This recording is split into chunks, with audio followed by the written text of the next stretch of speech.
with the libraries expected to serve as spaces that support communities and create opportunities for young people.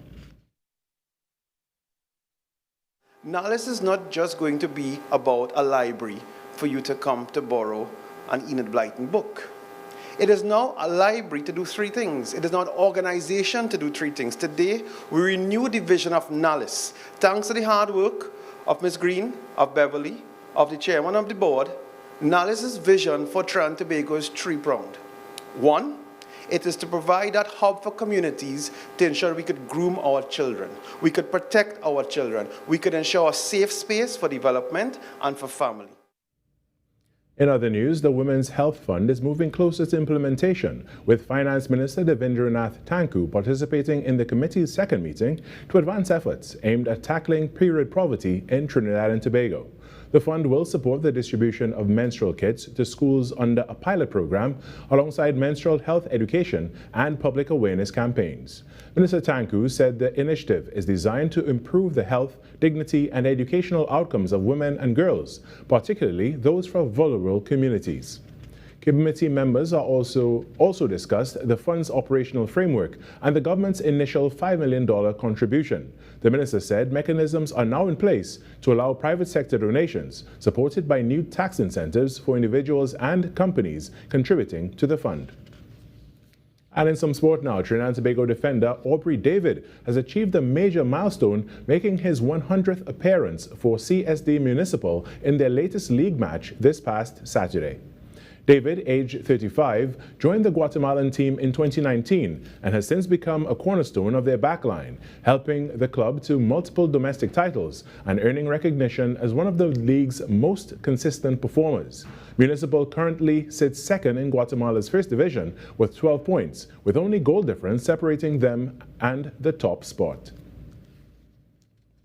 And that's what's making the news this morning. But joining us right now is the host with the most. I'm making sure I get it right the first time, Virmala Balkaran. Good morning, Virmala. Good morning, Carrie. How are you this morning? I'm doing quite well this morning. What about you? I feel great. I feel a little bit rested. I'm hopefully not jinxing that. What about you? Have you been resting? Yes, I have been resting, kinda, sorta, but you know, we continue to do what we have to do with a smile on our face. I know, and I do miss the summer Java, that vacation period. Just, growing up and we get a nice 2 months something. I mean, I don't know if it's a little over 2 months. Oh, I had the best time. But I also went to lessons.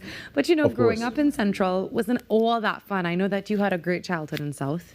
I mean, yes, in South, because I am from the countryside, right? So we always had something to do, but everything happened outside. Until, I got the original Nintendo, one Christmas I got that. And then you stayed inside? No, it was a mix. It was a mix of both inside and outside because, after a while I would just feel like, it's time to go outside and move around and do something active. And we always had something to do back in the day, whether it was climbing trees or playing hide and seek in our very big backyard with plenty trees, or going around the neighborhood and getting our neighbors and friends. Sorry? Did you climb a lot of trees? I did. Okay. Did you have a lot of falls? A few, okay. Admittedly, but I live to tell the tale. You seem like the type who would fall. Growing up with your cousins, and you had siblings. I don't have any siblings, but I grew up with my cousins.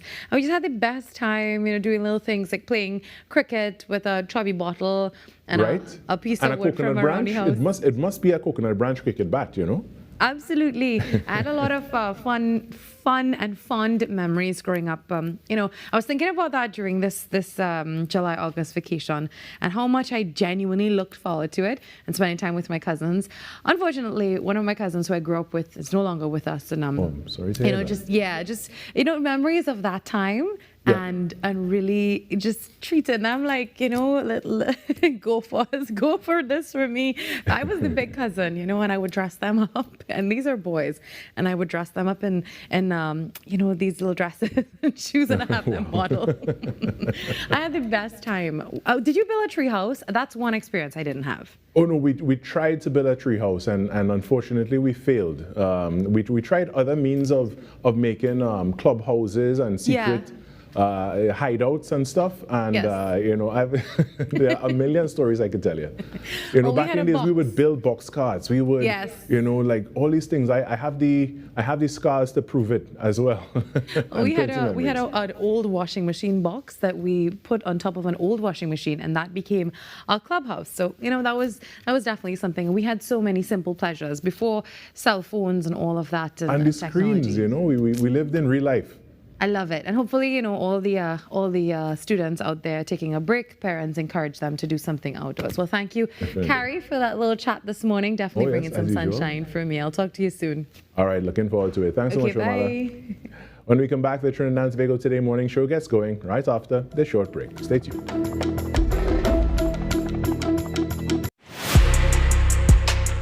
I'm Jamila Bannister, host of the Socially Safe podcast, the new TTPS podcast where we share real stories, teach real lessons, and create real impact. From online safety and youth crime to community policing and personal responsibility, we go beyond the headlines and talk about what's happening in our communities with the officers and experts who are on the front lines. Because safety starts with awareness, conversation, and action. Tune in to the Socially Safe podcast on the TTPS YouTube channel, listen on Apple Podcasts and on Spotify. Don't miss it. Watch on TTT, Mondays 6 p.m., Tuesdays 1:10 p.m.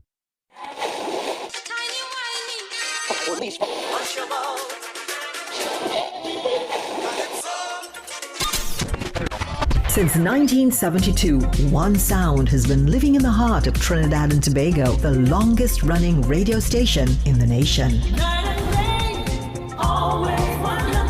We're your holiday soundtrack, whether it's on your day off, long drives, or house limes. we are always sweet. This is music with meaning, music with memories. Music that feels like home. And it's not just the songs, it's the voices you trust, personalities you've grown with. Laughter that sounds familiar. This isn't just radio, it's tradition. It's memories. It's part of who we are. Sweet 100.1 FM, the rhythm of our identity, part of your family.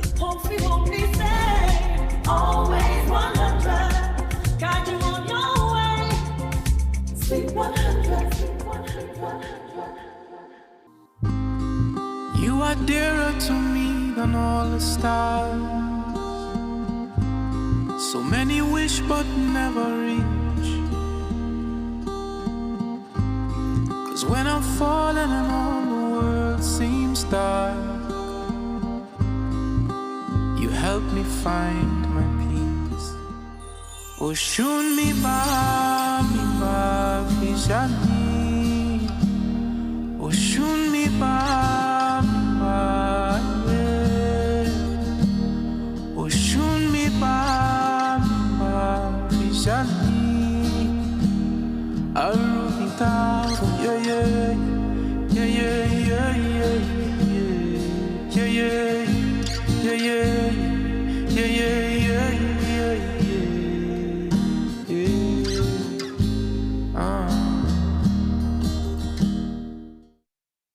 Your news anytime, anywhere. Join us nightly at 7. TTT News. Committed, accurate, relevant.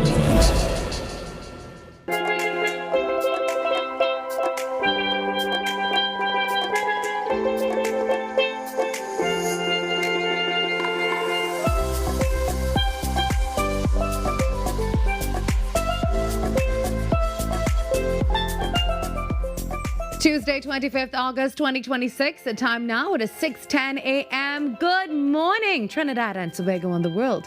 I'm Virmala Balkaran. Welcome to Trinidad and Tobago Today. Let's take a look now at what's trending this morning. The government is advancing the implementation of the Women's Health Fund, aimed at addressing period poverty and improving menstrual health for women and girls across Trinidad and Tobago.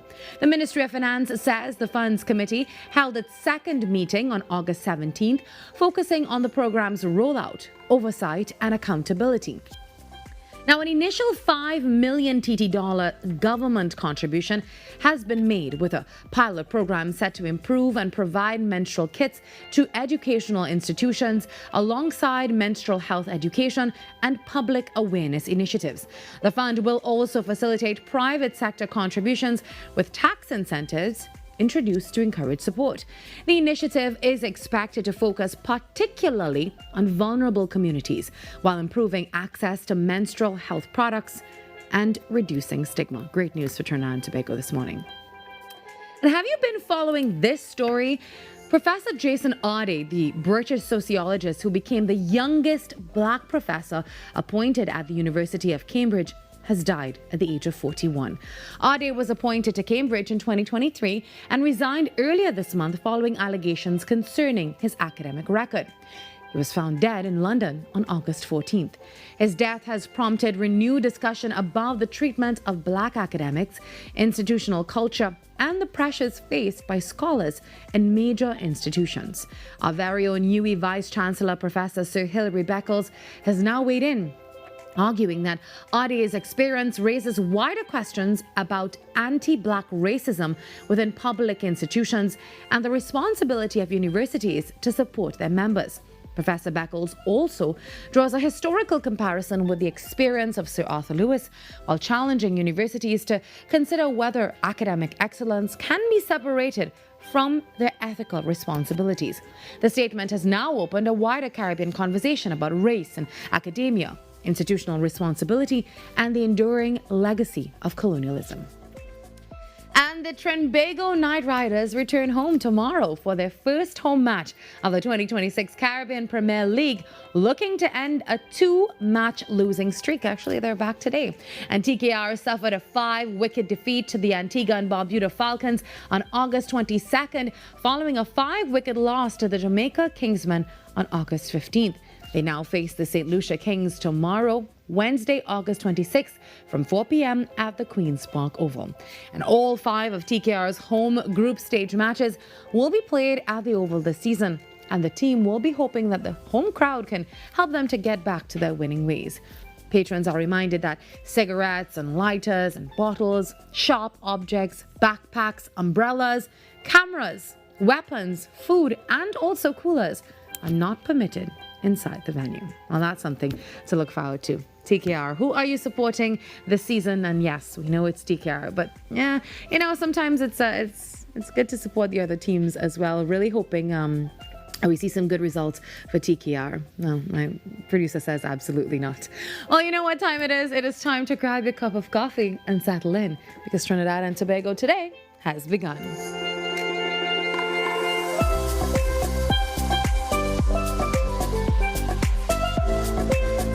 Every client deserves expertise, integrity, and guidance they can trust. At Camino Realty International, we deliver integrated real estate solutions, sales, rentals, property management, and project development. Driven by excellence, transparency, and innovation, we protect value, create opportunity, and build lasting success. Because real estate isn't just about buildings. For more information on our services, log on to CaminoRealty.com or follow us on social media at Camino Realty TT. Camino Realty International, elevating lives one property at a time. Being connected, it means a lot because, first of all, you can't do this by yourself. When you have your phone, you always have somebody at your side. I could call for help, anything going on, you know. You know, I'm giving children the opportunity to experience outside of their neighborhood. Digital is kind of a comfort, you know, you feel good that people in your lives are always able to be contacted. I was with the other network and I was having problems, so I joined Digicel and I never regretted it. I'm Renee Sion with another edition of Caribbean Week in Review.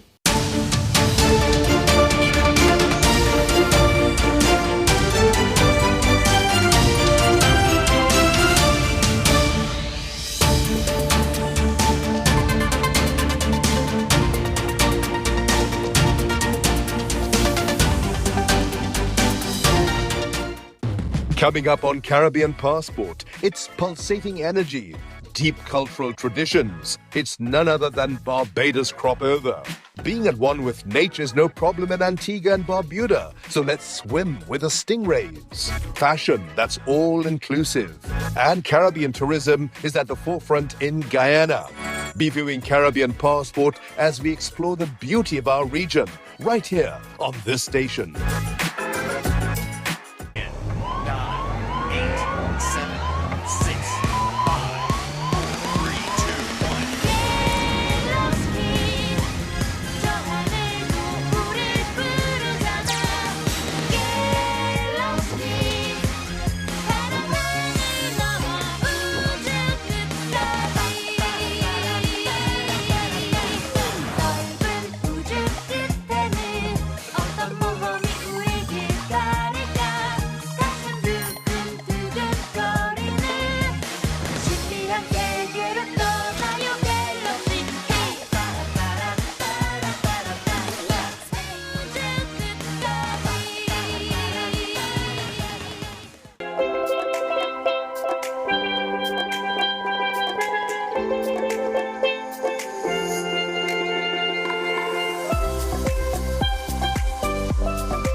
'The safety and well-being of our nation's children remains a shared responsibility, and new figures from the Children's Authority are showing both progress and concern. Between January and July this year, 2,700 reports of children and child abuse and maltreatment were recorded, an 11.9% decrease compared with the same period last year. Well, reports of neglect, sexual and physical abuse have declined, but verbal abuse is moving in the opposite direction, with reports increasing from 511 to 564. So what exactly does that tell us about how we speak to and discipline our children? And how do we create environments where our children feel safe and respected and, of course, heard? Well, joining us this morning, I have Cavell R. Davis, early childhood care and education leader, advocate, and entrepreneur. And we're chatting a little bit about everything that's happening in both, this is a member of the Childhood Justice Collective, which advocates for children as rights holders and social actors. We want to look beyond the numbers this morning and talk about verbal abuse and childhood justice and what we can do differently to protect and empower our children. Good morning to you, Cavell. Good morning. Thank you so much for having me. Thank you for being here with us this morning. Cavell, let's start now with the latest figures. The Children's Authority recorded 2,700 reports of child abuse and maltreatment between January and July, with most categories declining, but verbal abuse increased. So what does that tell you about what children may be experiencing in their everyday environments? It tells me that early childhood care and early years is really important. We have to work with parents in the early childhood environment, so in those formative years, to create environments where children feel safe and where they can express themselves. And we are in close proximity to children. So it says to me that we need to continue to work with the parents in order to help them create those healthy environments at home and in school. And Cavell, verbal abuse can sometimes be normalized as discipline. You know, sometimes we like to say, well, we're just talking to the children. We're not hitting them. You know, we're really just trying to instill some fear into them. What are some of the behaviors or language that adults may dismiss as just correcting a child that can actually be harmful to that child? Right. So, I mean, we talk about this all the time in early childhood, and I would say some of the harmful language that you use is, instead of telling a child what you did wasn't right, what we say is you're bad. You know, we use words like you're stupid, a lot of parents, and that is actually the wrong way to discipline a child. What you're looking to do is say things like what you did was wrong. Let's try to correct that behavior. Let's do something different. You don't even realize that you're actually verbally abusing that child when you say those type of things and you use that type of language. Yeah. And primary caregivers accounted for, I believe, 55.1% of identified perpetrators in the latest data. So from your experience, Cavell, in early childhood care, how important is it to equip parents and caregivers with healthier ways now of managing children's behavior? It is extremely critical. And as I said before, working as a village to raise a child is super important. So it's not about judging parents, but it's about equipping them with the information that they need. It's about with the information that they need. So it's working together as a collective to make sure that we embark on just that journey together with the parents to make sure that they understand what their role is and how critical their role is in the care of their children. Let's talk about the power of words now. When a child repeatedly hears that they're bad, or it hurts me to even say stupid or useless, what can that do to their sense of identity and their self-worth? It definitely damages their self-identity and their worth, especially at this level in these formative years. And that's why I caution parents on taking that breath, stepping back. If you're upset, because we're human, right? We get upset. So if you're upset, you take a breath, you step back, and you internalize it, you self-regulate, because if you're dysregulated, your child is going to be dysregulated. So it's very important that you try to use the right language at all times. You may not always get it right, but really just taking that breath and stepping back really helps you to put things in perspective as a parent. Why do you think that verbal abuse can be so easily overlooked compared with physical abuse? As I was saying before, sometimes we think, well, I'm not hitting the child, I'm not doing anything to hurt them physically, but I'm going to give them a really stern warning, I'm going to be mean to them. Have we become too accustomed, Cavell, to shouting and insults and humiliation as part of discipline? We definitely have, and I think that our parents and our parents' parents kind of made that the norm. But as we learn and as we grow and as education helps us, we realize that it's 100% not the norm. So we have to really rely on using what we have now in terms of our skills, in terms of the things that we know and how deeply it hurts and affects children, to be able to use the right language, because it hurts more than a licking, it hurts more than licks. I want to talk a little bit about the Childhood Justice Collective. And I know one of the principles of the collective is challenging the norms and the ideas that we have about Caribbean children and our childhoods. Are there cultural attitudes around obedience, respect, and discipline that we need to rethink? Definitely, definitely. And, one of my colleagues in education, we've been having this conversation because there really are cultural norms. We feel like if we hit a child, or if we say, don't do that, or what, come here, that type of language, you realize that it's wrong, and it really does affect the child. So we at the collective, that is our focus. Our focus is on really getting it right and equipping parents and teachers with knowledge, and anybody who's in close proximity to children with that knowledge to do the right things, say the right things, and equip parents with the right information. Cavell, actually tell us a little bit more about the Childhood Justice Collective.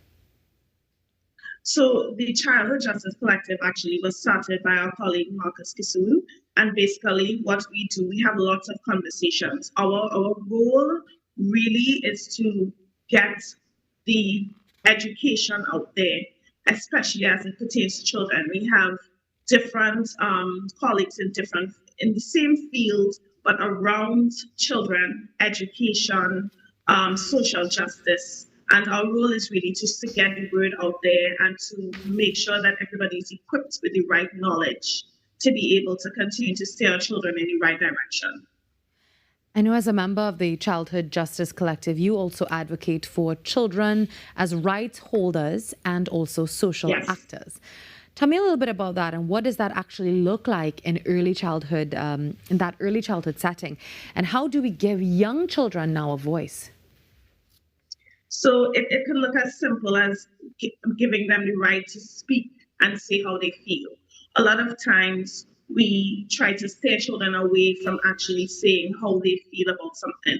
First, from an earliest one, as long as they can talk, they can actually express themselves. So we allow them to express themselves, say how they feel, say how someone treated them, It may not look like a full sentence all the time, but they can definitely communicate. So being a right holder is giving them the right to be able to speak, and you as the educator to be able to listen to what they're saying. Cavell, how can childcare workers and educators become part of that protection system? And what should they be looking for when a child's behavior or even their emotional state suggests that something may be happening at home that's not right? So we are in a very unique position because we are in the closest proximity to young children. So our focus should really be on looking at the child and looking at changes. So it could be small things, a change in behavior. It could be a change in the way they respond. They could have tantrums. So because we're in that close proximity, we're looking for those changes. It could be something very small. Maybe they have a loss of appetite. Maybe the things that they enjoy, they no longer enjoy. Maybe when they get to school, they sometimes don't want to go with that particular person. So because we're in that close proximity, we're looking for those changes and we're documenting those changes. And just to be clear, we are not investigators. So our role is to document those changes and bring it to the attention of those that can assist us. Well, what advice would you give to parents and caregivers this morning? You know, sometimes parents, they're going through a lot, and that does not justify how they treat their children or the children in their care. But sometimes, you know, you lose your temper, and a word that you speak, you really can't take back. What would you say to them now about being mindful about how they speak to their children? Yeah, so as I shared earlier, self-regulation is important. So it's important for you to really take that breath, kind of step back and really regulate yourself before you engage with your children. If you find yourself shouting a lot, what you need to do also is take a step back. And if it has already happened, you have a conversation with your child. And I'm saying this, they could be in their formative years, they could be older. It's important to have that conversation and just simple words like, I am sorry, mommy was wrong, daddy was wrong, I should not have said that to you, I apologize. Those things really help, and it helps you and it helps your child to let you know, yeah, I'm human. I'm human too. Mommy and daddy will make mistakes just like we will make mistakes, and it's easier for correction later on. Cavell, I know that you are an ECCE leader, so you work a lot with early childhood. So, yes, you know, you have children coming into the school system, they're coming to school, you don't know what they're dealing with at home every single day. And as early child caregivers or as teachers or whatever you are taking care of these children now, how do you deal with a child coming into that school environment now and you can see signs that they're a little bit troubled or things aren't good at home? How does a teacher now maneuver a situation like that? Yeah, so this is a huge load, but because you know this child and you're accustomed to their behavior, you're able to quickly adapt. So usually what I do is just kind of pull them aside and just ask questions. You're not asking leading questions. You're just asking questions. How are you? What did you do yesterday? How was the weekend? Did you have a good day? Tell me something that happened at home. But you're not leading too much. And what I do is I try to get the information from the child. I always say my line is always, I believe you first, I investigate second. So after that, I speak to the parents in charge of that child because now I'm trying to figure out if anything is happening at home. What is the environment like? Did anything change recently? And sometimes it could be a very simple change. Daddy went away to work, or mommy's schedule changed at work, so they would sit a little bit more. So the role is critical, and just being in that space, in that environment, and being able to assist. If it gets to a point where it's more than you can do, that's when you reach out to the authorities. That's when you reach out to somebody that can assist, a counselor, somebody who really has the skill set to get to that child and speak to the parent. And Cavell, it goes without saying that teachers and caregivers like yourself and all the amazing people I'm sure that you work with have a tremendous job of having to, and I say this very, very loosely, pick up the slack, and not that they have to, but really act as mentors and a comfort and a safety system for children heading into the school environment, because you never know what children are dealing with outside. And I do believe we need to give people like you the flowers that you deserve. So I want to touch on something coming out of the statistics this morning, Cavell. Now, 2,700 reports of child abuse and maltreatment were recorded, as I said, between January and July 2026. And we're seeing that that's down from 3,066 in the same period of 2025. So ultimately, that's an 11.9% decrease, or we can actually see it as a 366 fewer report situation. What's your take on that? Is it that cases are dropping, which is a great thing? Or is it that you believe people are not reporting them as much as they did before? Yeah, so my personal opinion is that I think that they're not reporting as much as they should. And it goes without saying, it's because really children don't feel safe. They don't feel safe enough to express themselves. And the statistics, though alarming, you see 51.5% of parents or caregivers, the ones that are in closest proximity to these children, they are the perpetrators. So it means that the children don't feel safe. And that's why I always say we listen, we believe first, and then we investigate after. So it makes that child feel safe. When you do the investigation, whatever comes out of it, it comes out of it. But at least you make those children feel safe. And that's why I say even from these early years, that's why it's so important to be open and to allow them their voice, allow them to speak, so that they're able to feel comfortable to come and sit with you and tell you things unprompted. Thank you for that, Cavell. Cavell, I also believe we have Lila Prasad joining us on the phone right now. Yes. Lila is a creative director, author, holistic communication coach, and also a global peace ambassador, and also a member of the Childhood Justice Collective. Lila, are you there? I'm here. Good morning. Good morning, Lila. So I've been having a discussion with Cavell this morning about everything that the Childhood Justice Collective does, and of course, just talking about how we should be talking to our children. So I want to bring you in here. I know that your work now with, it focuses on communication and peace and youth empowerment. Do you believe we can actually teach children healthier ways to resolve conflict? And does that also require adults to model that behavior? Oh, absolutely. I'm glad you started with that question, because we can absolutely teach healthy conflict resolution. And it's simple by we use practical phrases like, and they'll teach you this in psychology as well.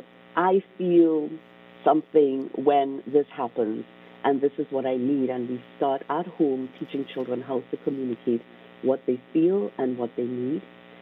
We teach them how to repair relationships by saying things like, I was wrong, let's fix it. However, the tools fail completely if adults don't model them. Children learn behavior through mirroring what they see. It's not just about listening to lectures. If a child sees conflict solved with teasing or threats or violence, that becomes their template. But if we see an adult regulate their emotions and say, I'm upset right now, I need 10 minutes, then we can talk.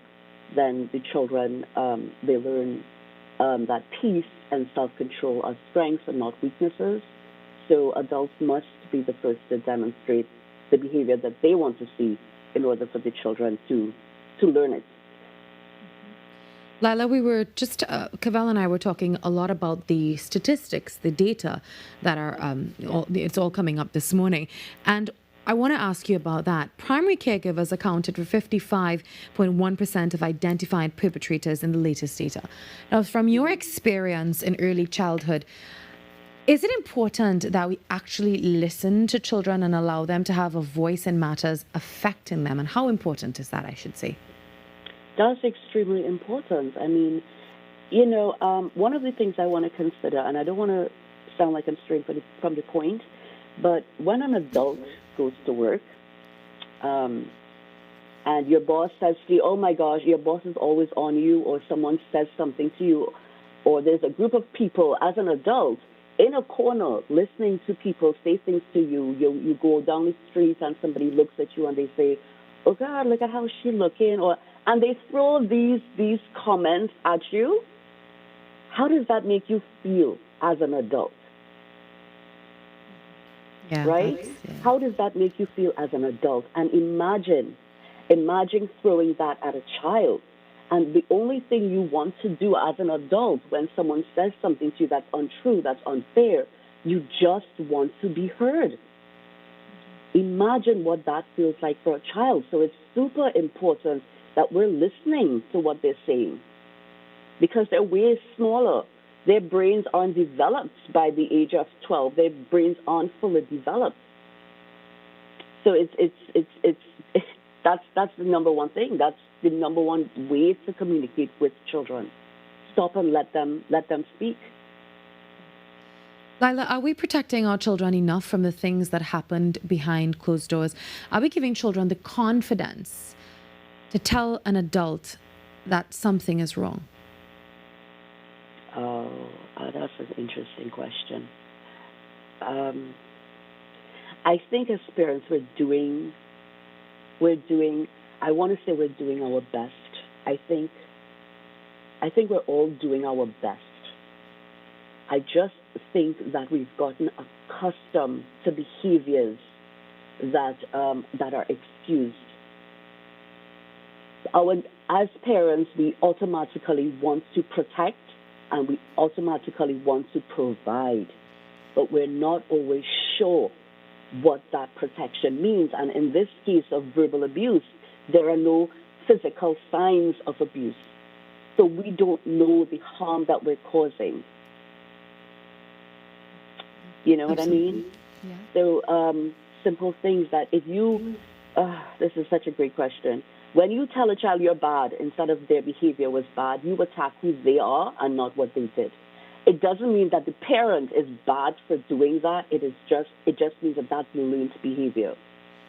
So to answer this question, as well as to elaborate a little bit, we have to properly identify verbal abuse, and we need to name it as abuse. It isn't just shouting. It isn't just telling a child every day that it is exactly telling a child every day that you're worthless, that you're a burden, or nobody wants you, or that kind of thing, right? There's no physical bruises, but the wounds last. And repeated verbal abuse literally rewires the brain for shame, for hypervigilance or low self-worth. So what an adult says becomes a child's internal voice, shaping how they themselves see themselves for years. But at the same time, that's exactly what happened to the adult. So in terms of protection, they don't know that they're not protecting, I think. All right, ladies, before I wrap up, I know both of you are part of the Childhood Justice Collective. So I want to ask you both this morning, if we want to move beyond simply responding after a child has been abused, what needs to change in the way Trinidad and Tobago raises, protects, listens to, and supports its children? I'll start with you, Cavell.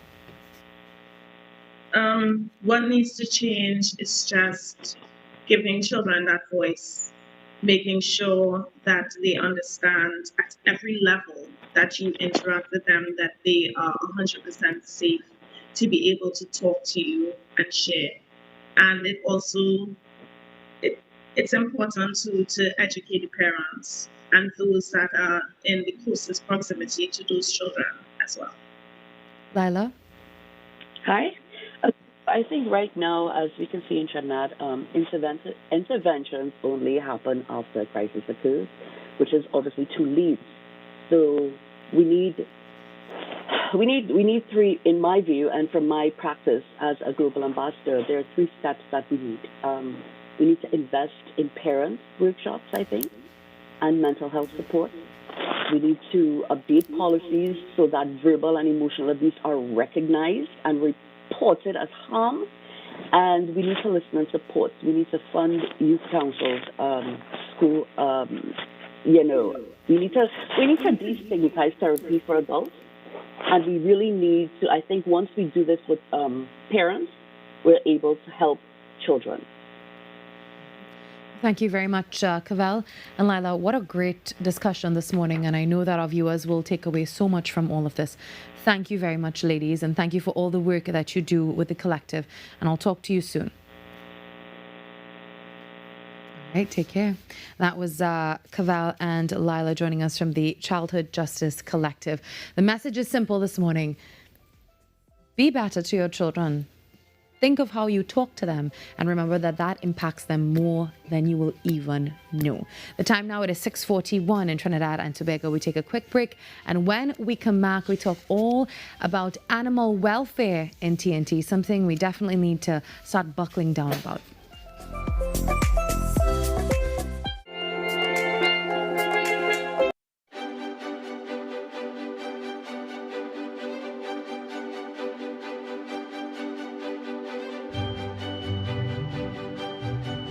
Welcome to 1020 with yours truly, Junior K. Open day. Big things happening at CTS College. Joining me inside this challenging 1020, we have Charles, of course, MBA student and lecturer. Are you ready? 10 reasons in 20 seconds why somebody should attend CTS College. Oh yeah, that's easy. Really? The clock is ticking. Begin. All right, so you have daycare, primary school, preschool, secondary school, tertiary education. It's convenient, it's flexible. There's a lot of payment plans that's available. A lot of the courses available online, and most importantly, student support like crazy. Whoa, with 3 seconds left. Watch now, Charles. You aced it. Big up to CTS College, man. 1020.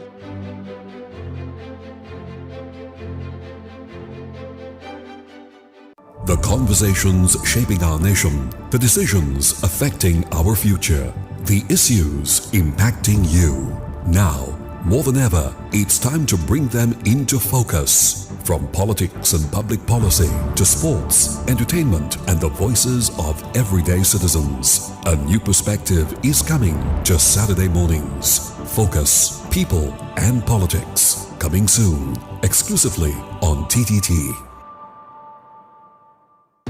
Coming up on Caribbean Passport, it's pulsating energy, deep cultural traditions. It's none other than Barbados crop over. Being at one with nature is no problem in Antigua and Barbuda, so let's swim with the stingrays. Fashion that's all-inclusive. And Caribbean tourism is at the forefront in Guyana. Be viewing Caribbean Passport as we explore the beauty of our region, right here on this station.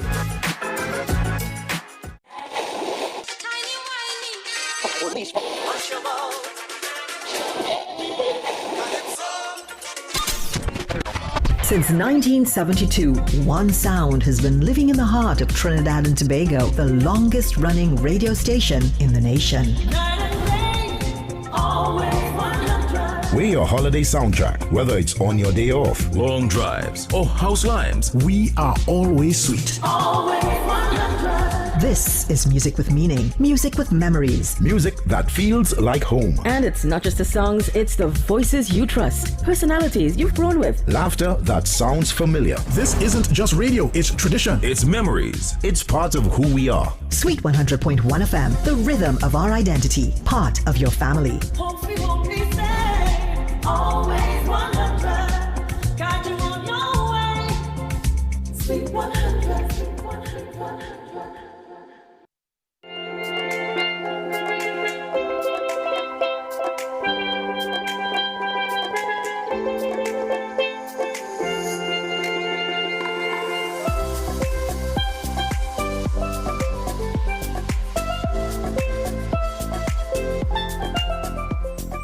Recent reports of animal cruelty have once again raised concern among animal rights activists and members of the public, with cases involving a puppy allegedly beaten to death and a dog that we saw last week struck by a vehicle in Five Rivers, Aruca. And more than 1,300 people have signed an online petition calling for the driver in the Five Rivers incident to be charged, as calls grow for the circumstances surrounding the dog's death to be investigated and animal welfare laws to be enforced. And there's also been movement on the policy side. Actually, on August 18th, Agriculture and Fisheries Minister Ravi Ratiram met with animal welfare activists who presented proposals outlining outlining initiatives to advance animal welfare, promote responsible ownership, and strengthen collaboration. But while those conversations continue, pet owners also have to think about keeping animals safe during the rainy season, particularly in areas prone to flooding or landslides, as well as thunder and severe weather, and also fireworks. So what more needs to be done to protect our animals, and what can owners do to keep their pets safe? And joining us now is Mr. Clifford Tardew, no stranger to the show, animal rights activist and co-owner of Tardew Sanctuary. And also he was a part of that meeting on August 18th, so we're going to get an update on all that. Good morning, Cliff. How are you? Great. So our two guests who join us this morning on set, we have one is a rescue, and he looks at you with so much love in his eyes. No name yet. He's so sweet. She. Oh, she's so sweet. How about we name you after me? Maybe I can do that. Virmi. Maybe. And then this is Cookie. If you can remember, when the show just started, Cookie was just a little baby joining us on set, and now Cookie is a big boy. A big boy. So Cliff, a lot has been happening in the area of animal welfare, a lot of outrage, and you know, we continue to echo your sentiments, and you've been working so hard in all of this. I just want to start with this horribly disturbing fact that we've seen a number of reports, increasing reports, I would say, of animal cruelty. The puppy that was beaten, the dog on the road, and that's just what people are seeing. But the reality is you've been seeing a lot more of that before social media, or before people have become so angry about it. So as an activist, what do these incidents really tell you about the state of animal welfare in our country? To put it in a nutshell, there's very little value for life, and we see that on a daily basis, not just with animals, but with people as well. I saw there was a guy who came not too far from our sanctuary, and he had his little shepherd or little dog. He was walking with it, and the dog did something, and he started to kick the dog and slap it and cuff it, and I came up the hill, and I was like, "What you doing?" He said, "It's my dog. It's my dog. I could do what I want with it." And that is the sentiment or the mentality of quite a few people. We have placed healthy puppies or kittens into homes and then asking about them afterwards. Well, it's mine now, you know. Yeah. It's like you see people take animals and think, well, it's their property. They could do what they want with it. They could feed it how they want, treat it how they want, tie it where they want.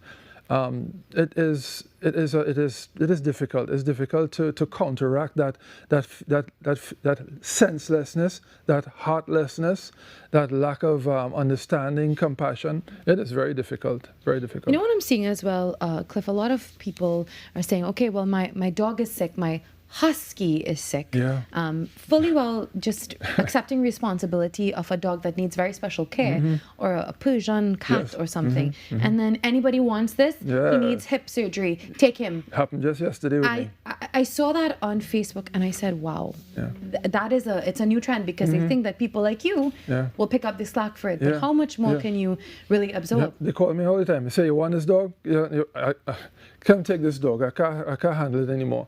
Lady called me from the hospital yesterday, showed me a picture of this husky skin and bones, and the husky is sick, you know, has a big wound on the back of a big wound, and has got, you know, what inside there, and she's like, "What do I do?" And sometimes I don't know, in this day and age, there's Google, there's YouTube. People could research, what do I do for this? What do I do for that? My puppy's gums are pale. My puppy's not eating. Sometimes they tell me, I ask them, I say, "When last it ate?" They said like 3 days ago. I said, "Well, try next week now." Yeah. Try next week. Will I eat for next week? And you know, the sarcasm. And the answer is always go see a vet. Instead of, you know, going to... But there are things that you could do that you don't have to go to a vet and spend that kind of money. There are things that people need to learn. How to determine when a puppy is sick. Just look at the gums. If the gums are pale and not pink, the puppy is sick. If its nose is warm, it's sick. You know, those are things that you can tell. Well, it's a lack of care as well. Just not wanting to put all the time because everybody's busy. Cliff, I know more than 1,300 people have signed that petition calling for the driver in the Five Rivers situation to be charged. Now we're seeing an outrage. We're seeing a lot more people, and you know, someone actually remarked that Poggy will probably be a hero and died a hero because a lot more attention is being drawn to all of this. And I guess it's because we're seeing the videos now. We're seeing the proof of it. How do you feel now that people are reacting to animal cruelty and taking more accountability a little bit more? I mean, it's something more. Yes. It's going to be a right step in the right direction so that we could channel that concern, that anger, that hurt into action. Someone who, you remember about a year ago, a guy deliberately drove over a dog in a neighborhood and it died. And then, another talk show host, very famous guy, went and was talking to him, and he said, right there on camera, what he could do me. And then he also, he doubled down and said, what the police could do me. And that is the mentality, because they can get away with it. It's very difficult, even though there are existing laws, to charge someone. No one has ever made a jail for hanging a puppy. No one has ever made a jail or even fined $200,000 and paid it for, let's say, shooting a dog or dismembering it, or like some guy cut a kitten in half and was showing me the two halves of the kitten, And this is something that if we could channel that energy into some form of, like the minister the other day said, they want to create some sort of CP or a crime prevention unit for animals. Yes. Get 4 or 5 devoted policemen, one for South, one for East, one for North, one for West, and have these policemen together with a special team address these issues, not just threaten people, but educate them. We rescuers would be glad to go along with the police and help people see how to treat an animal, how to care for it, how not to kick it up, how not to beat it, how not to tie it in the sun, how to give it water every day, all day, These are the things that we would be, as rescuers, would love to do. Building on that meeting, let's talk about that. I know that you attended this meeting on August 18th, I believe, along with Dr. Donan. And I must say that kudos to the minister, Ravi Ratiram, for this initiative, and it's something that you've been calling for such a long time. What happened in that meeting that we should look forward to? I know you're going to have a series of meetings, and it's just the beginning of these talks. The follow-up meeting is tomorrow, actually. And that shows his commitment. That shows the ministry's commitment.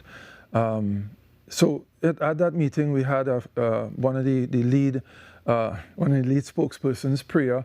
She put together a beautiful proposal for helping with education, for helping with a massive spay and neuter program, because it's been known around the world that this word culling, or getting rid of the excess animals, cats or invasive species, they think that eliminating an animal or relocating it is to solve the problem. But when you take this animal, if you take the Sour River and you empty it, we're talking reality, you take the Sour River and you empty it all the garbage, bet your bottom dollar tonight it have more garbage in it. So if you take this animal and you make him disappear, send him to Mars, somebody's going to dump 3 more like him.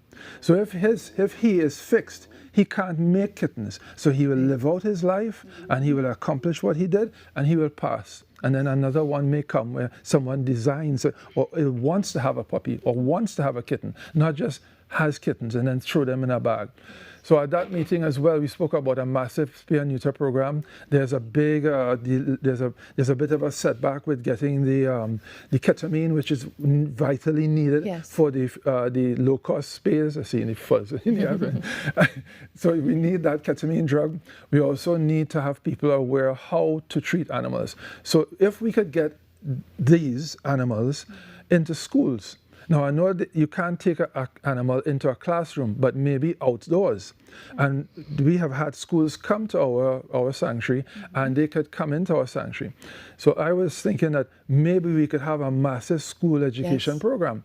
And rescuers, lots of rescuers like me. There are lots of other rescuers. Teach them compassion. Teach them compassion. Yes. So we take a kitten, a well-trained kitten or a puppy, into a school, have the students interact with it, and that gives their heart something to meditate on. That gives their mind something to drive towards. So they learn compassion. And we could do that. Big education program. Okay, before we go, I know we continue to have this conversation. There's so much to talk about. But now that we are approaching a big fireworks weekend, something we spoke about with the TTPS yesterday, did you know that there's 1 hour that you're allowed on a public holiday for your fireworks? And it's 8 p.m. to 9 p.m. Okay. And other than that, you need a permit for it. I think a lot of people don't realize that. And with the rainy season, the thunder and all of that, we're seeing animals displaced. What would you say to pet owners or, anyone taking care of pets? How can they help to secure their pets to ensure that they don't just become another statistic on the road that we're going to see on the next morning? Right. So prepare yourself in advance. In addition to keeping your dog inside or inside a kennel on a leash, here's another good tip for helping your animal survive the onslaught of fireworks. There are, if you go to the vets, there are some certain, what do they call them again? It's like a little drug, almost like Panadol. It's not Panadol, but something like Valium. It's designed specifically, like meloxicam, it's designed specifically to calm the animal during that time. There are also other homeopathic medicines that calm the animal and keep them inside. Make sure that they're well blanketed. Put them in somewhere with a lot of cushion so the noise doesn't get to them. But please do secure your animal in advance. Don't wait until it's in the road and 400 pieces to go and say, And then we'll have more outrage. We continue to have this conversation. Thank you, Clifford, for always being here for us. We get ready to take a quick break, and then we have the news at the top of the hour. We'll obviously continue this discussion on the show on Trinidad and Tobago today. Thank you for being here for us 4 minutes before the top of the hour.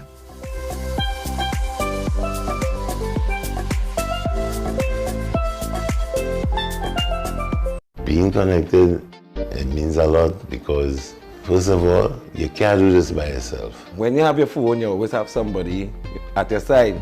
I could call for help, anything going on, I'm giving children the opportunity to experience outside of their neighborhood. Digital is kind of a comfort, you feel good that people in your lives are always able to be contacted. I was with the other network and I was having problems, so I joined Digicel. And I never regretted it. Every client deserves expertise, integrity, and guidance they can trust. At Camino Realty International, we deliver integrated real estate solutions, sales, rentals, property management, and project development. Driven by excellence, transparency, and innovation, we protect value, create opportunity, and build lasting success. Because real estate isn't just about buildings. For more information on our services, log on to CaminoRealty.com or follow us on social media at Camino Realty TT. Camino Realty International, elevating lives one property at a time. Resilient, brave, worthy. 12 majestic women, 12 majestic journeys.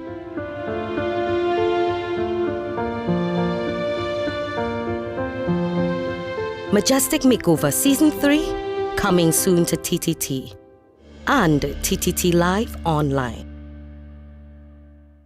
Majestic Makeover Season 3 is powered by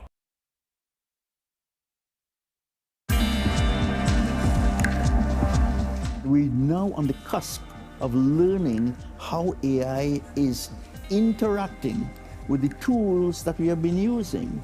So now increasingly, we're using AI to fine-tune both the treatments that we're giving and also to help us with the complex decision-making.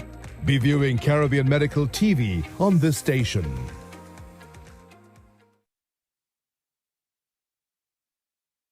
The Mother Church of the Anglican Diocese suffered significant damage during the earthquake of 2018. Efforts are underway to raise funds to restore this national heritage site. You are invited to make your donations with monthly deposits at any branch of the First Citizens Bank, account number 2696950, Marval Road Branch, in the name of the Incorporated Trustees of the Anglican Holy Trinity Cathedral Restoration.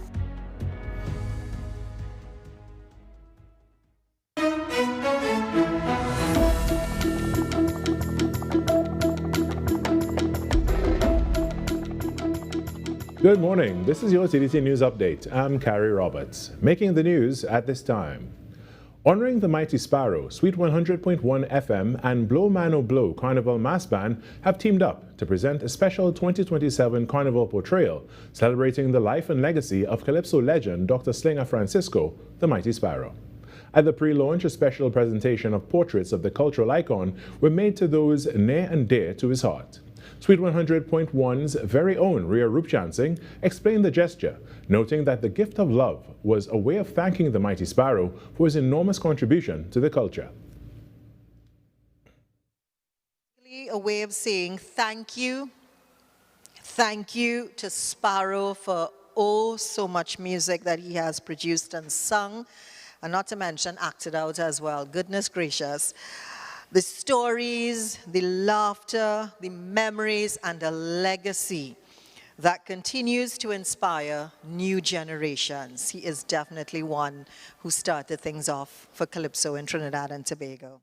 Sparrow's daughter, Karen Francisco, is hopeful that her father's legacy will live on as a great inspiration.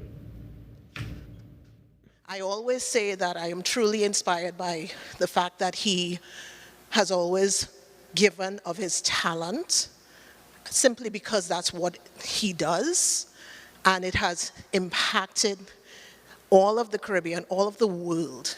So just take that as your inspiration for anything that you do, that this man has done that simply by being himself. The Mighty Sparrow, also known as the Calypso King of the World, continues to shape the Calypso art form, storytelling, and Caribbean culture, inspiring new generations of musicians and music lovers.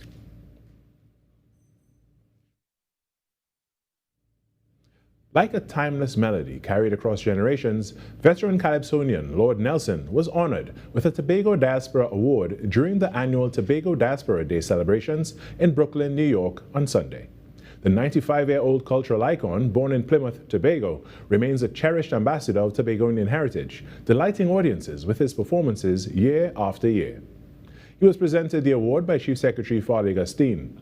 Along with the award, Mr. Gustine announced that the THA is embarking on 2 projects to honor Lord Nelson while he is still alive.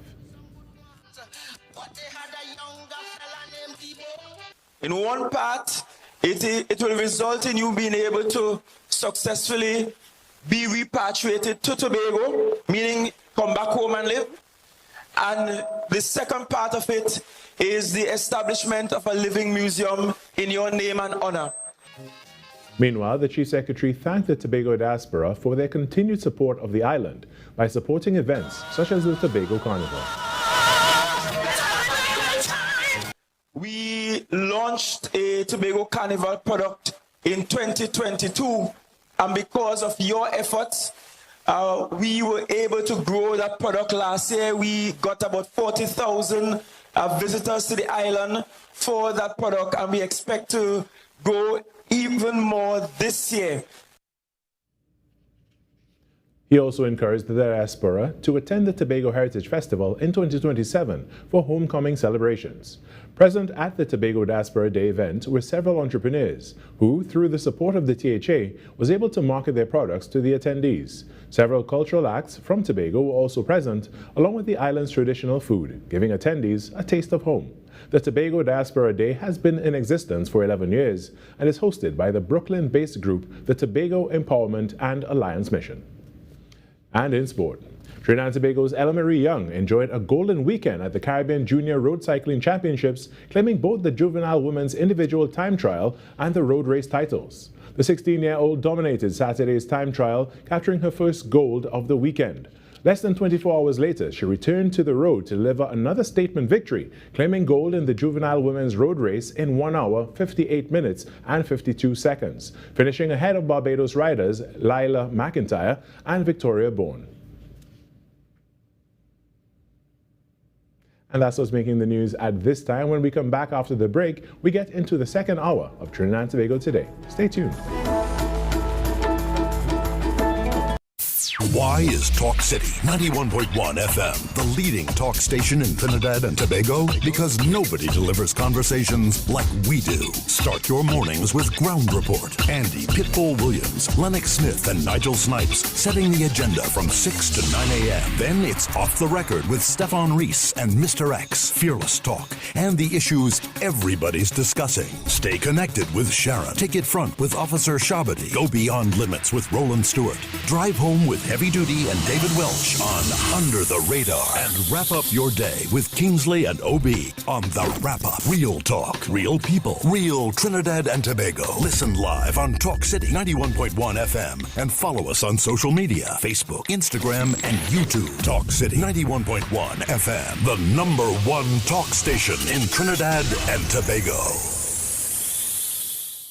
Hey, up for this exciting challenge and confident about your business? If you are, the 10-20 feature is just what you need. It's where you give your customers 10 reasons in 20 seconds why they should shop by you. This fun-filled feature will be captured, packaged, and aired on television and promoted on social media simultaneously. Small, medium, and large businesses call or WhatsApp 764-3378 or 313-4215. Let's feature your business. 1020 with Junior K. It's affordable, effective, and fun.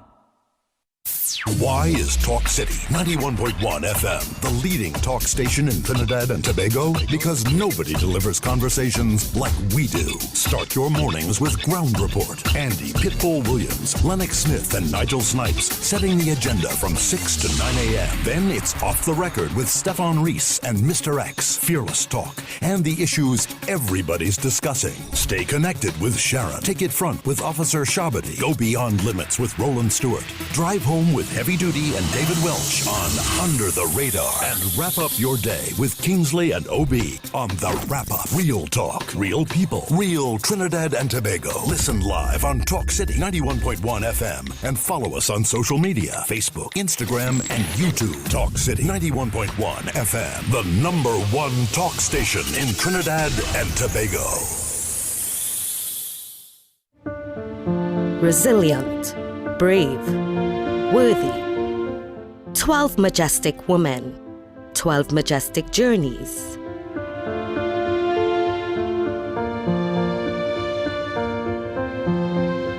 Majestic Makeover Season 3, coming soon to TTT and TTT Live online.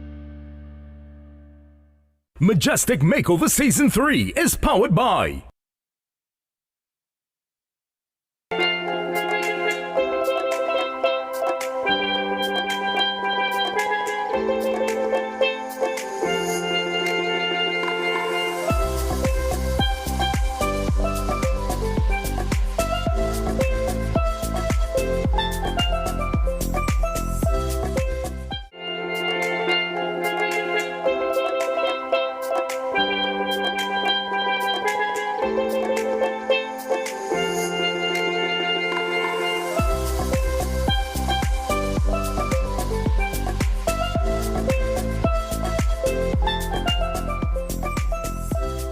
Sometimes innovation begins with seeing a problem up close and deciding that there has to be a better way.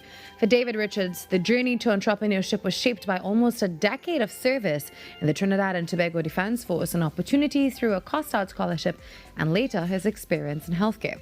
It was while working as a radiographer that seeing an elderly patient go through a painful and costly ambulance transfer just to get an X-ray sparked an idea. Why not bring the X-ray to the patient? And that idea became the Mobile Medical Global, which provides today mobile X-rays and ultrasounds, ECGs, and echocardiograms. Well, joining us now is founder and executive chairman David Richards. Good morning, David. Good morning to you, Virmala. Thank you so much for having me. And I'd like to say good morning to the viewers of TTT this morning. Thank you for your great work and congratulations on all you've achieved. And may I for a second say that we just had Clifford on set and off air, David so graciously offered some services to Clifford and in his animal rescue. And we have to let everyone know that. Thank you very much for that. So that says, you know, the type of person that you are, and reading about you and everything that you've accomplished, I have to say you've really done a lot. And your life has been a lot of hard work as well. Yes. But let's start now with Mobile Medical Global. So for our viewers who may be hearing about that for the first time, tell us a little bit about the company and all the services that you provide, and how did the company come about? Oh, sure. So we are an X-ray company, mobile medical imaging. And what set us apart is that we do X-rays and ultrasounds in patients' homes. You know, the X-ray idea came about from, as you were talking about, an elderly patient that I had an experience with while working at a private hospital. I grew up very close to both my grandmothers, and she, by the time she got to the X-ray department, was lamenting about the pain and the discomfort, you know, the inconvenience of having to come to the hospital to get an X-ray done. As a radiographer, I just thought, well, if this was my granny, what would I do, you know? And the idea was obvious, just take the X-ray machine to her. And that's what sparked the idea for the company. And now you've built all of this around that thought. Yes. But your journey also began in the Trinidad and Tobago Defence Force. Yes. So how did that experience eventually lead now to the creation of Mobile Medical Global? Take me all the way back. I am so grateful for my tenure in the regiment. My life I would not be where I am today had it not been for that experience. I served almost 10 years in the regiment, and while there, we learned a lot of life skills. And it was a senior officer that saw my potential, and actually she was one that always encouraged subordinates to not accept the status quo, not just be comfortable where you are, but always try to do better, always try to improve yourself. And she encouraged me to apply to COSTAT, and reluctantly I did. And it was after her pushing, you know, and she would check in with me, did you apply, did you apply? And I got through, and she pushed for me to get the scholarship to study radiography at COSTAT. So I was the first soldier to complete that study, that course of study. Wow, that's definitely something. Yeah. And doing all of that while you were working at the Defence Force? No. I was given full-time scholarship. Okay. So I studied full-time at COSTAT, yes. Wow. And let's talk now about the X-ray service itself. So we're seeing some of your images on the screen with you in action. For someone who has never used a mobile X-ray service, what can they expect? How does this work? So a patient would either Google us, or they would get a referral from a doctor. And we have what we call the HEALS methodology, because our hope is that when a patient encounters us, we play a part in their healing. So we created a framework around HEALS, H-E-A-L-S. H is where the doctor or the patient recognizes they need help, so they would reach out to us for a medical image. And E is where we ensure due diligence. So we would ensure that the patient would have had a request from a doctor, which would give us instructions on what study needs to be done and what views should be taken based on the medical history. A is once we prepare the quote and the patient accepts it, we move to arranging the appointment. That's A. L, on the appointed day and time, we launch the service. And S is after the service is done, we send off the medical images, send off their written report, send off their receipt, as well as a post-service survey, because we need to know how we're doing, how we're serving, and how we can improve. What difference does bringing diagnostic imaging directly to patients make, as you said about that person who couldn't, it was an inconvenience for them. And sometimes patients are maybe so sick or so much in pain that they can't really go to the X-rays. So it makes a huge difference, right? It does. So I like to think it's convenience, compassionate care, as well as competence. Because all our professionals are registered with their respective boards, and it's not just for patients who cannot travel, or patients who may be immunocompromised, meaning that their immune system is so weak that if they go to a medical facility, they run the risk of contracting a nosocomial infection. But also patients who has a altered mental status, like someone with Alzheimer's. You know, they may, when you change their environment, it makes it so much more difficult for them because it's traumatic. So going into the patient's home and being able to meet them where they're comfortable, where they're familiar, it also makes a huge difference in the ease of acquiring the image, but also keeping them with the minimum amount of discomfort. But then, you know, some people might have some questions about radiation safety when an X-ray is performed outside a traditional facility and, you know, it's done home. How do you ensure that the procedure is conducted safely? That's a very good question and a legitimate concern. In a hospital, you have X-rays that are performed in the radiology department, but also up on the wards. So what we do is repeat that same system in the patient's home. We use what is known as the ALARA principle. It stands for as low as reasonably achievable. And those are 3 guidelines we use within that principle. So it's distance, because the further you are away from the source of the X-ray is a reduced risk of exposure.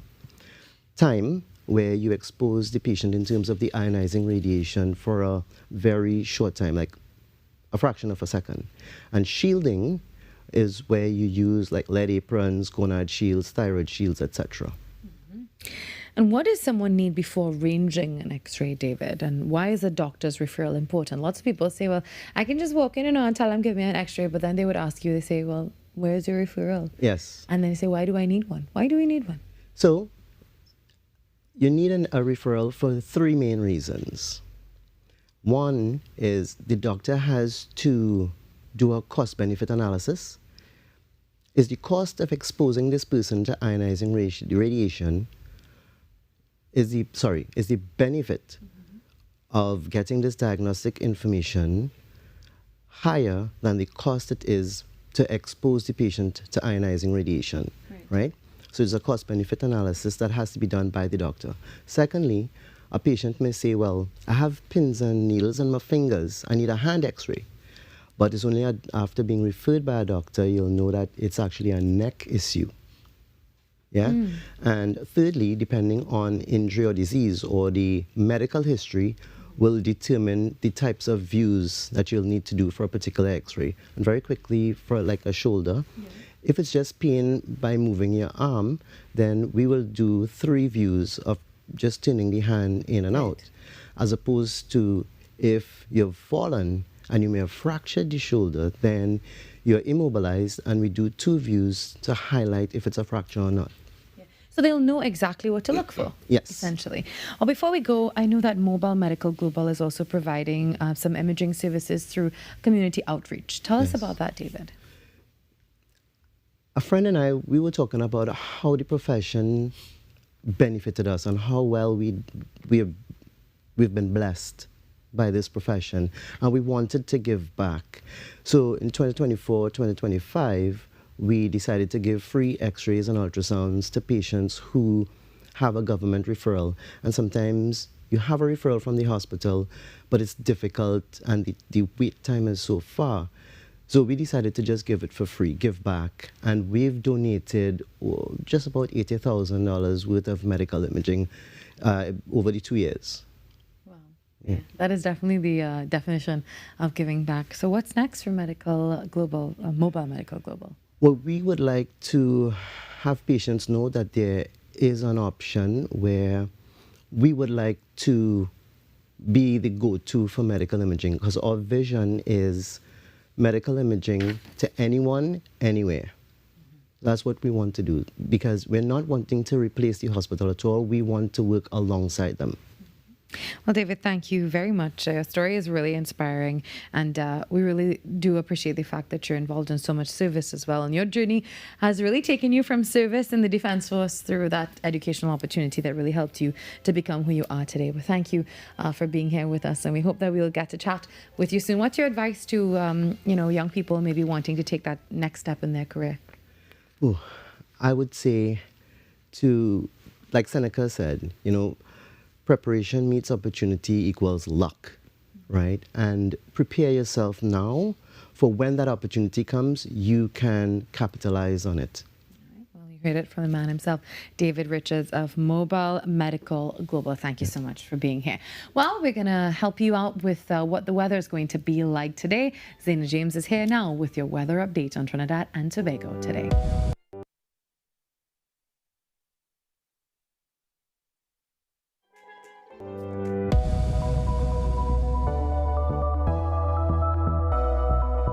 Zaina James here with your Tuesday forecast. A significant concentration of Saharan dust will move across our region, making Tuesday mostly dry, hazy, and hot. The thickest concentrations are expected through the day, so reduced visibility and air quality are highly likely for the majority of Tuesday. Despite the dry air, there is still the possibility for very few isolated showers during the mid-morning to early afternoon period. Temperatures will climb to around 33 degrees in Trinidad and 32 degrees in Tobago. At sea, slight to moderate conditions are expected in open waters and near calm conditions in sheltered areas, but caution is advised near the coastline as spring tides come into effect.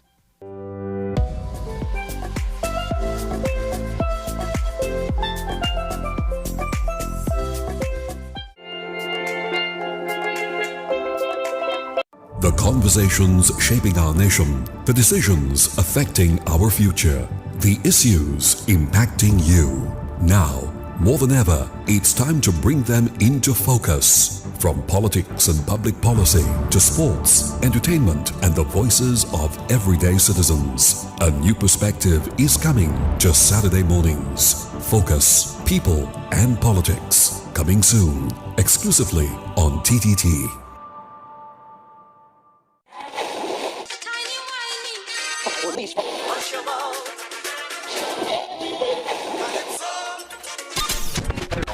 Since 1972, one sound has been living in the heart of Trinidad and Tobago, the longest running radio station in the nation.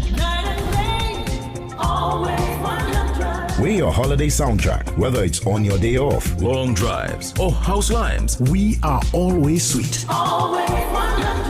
This is music with meaning, music with memories. Music that feels like home. And it's not just the songs, it's the voices you trust, personalities you've grown with. Laughter that sounds familiar. This isn't just radio, it's tradition. It's memories. It's part of who we are. Sweet 100.1 FM, the rhythm of our identity, part of your family. Always 100, guide you on your way. Sweet 100, sweet 100. Unleash your imagination with TTT's Terrific Tune Time. Join us as we stop evil geniuses from taking over the world on Super Z, or hop on board for a journey into outer space with Galaxy Kids. Be a part of our quest to save the forest alongside our robot pals from Bugspot Ignition. Or let's go exploring with Duda and Dada. It's fun-filled adventure with Terrific Tune Time right here on TTT.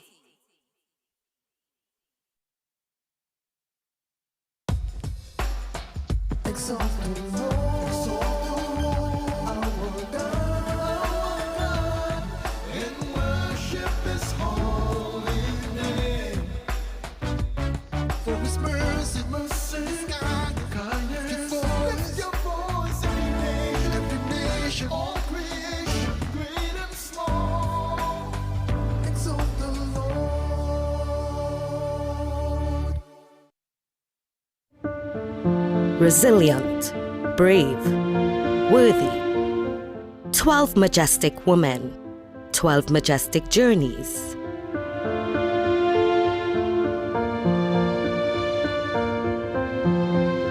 Majestic Makeover Season 3, coming soon to TTT and TTT Live Online. Majestic Makeover Season 3 is powered by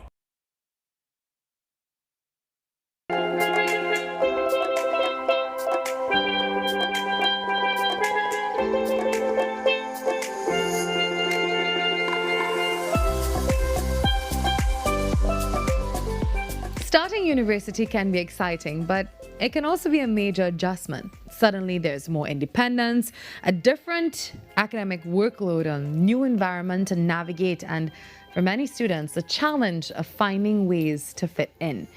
And as the UWI St. Augustine prepares for a new academic year, its first year experience program is designed to help new students make that transition and understand that university life goes, well, beyond simply attending the classes.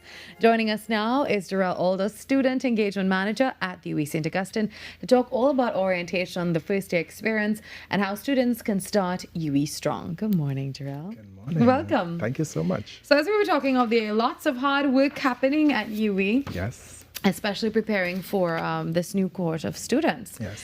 But firstly, for students who are about to begin their university journey, what should they expect during those first few weeks at the UWI? Oh, definitely an adjustment.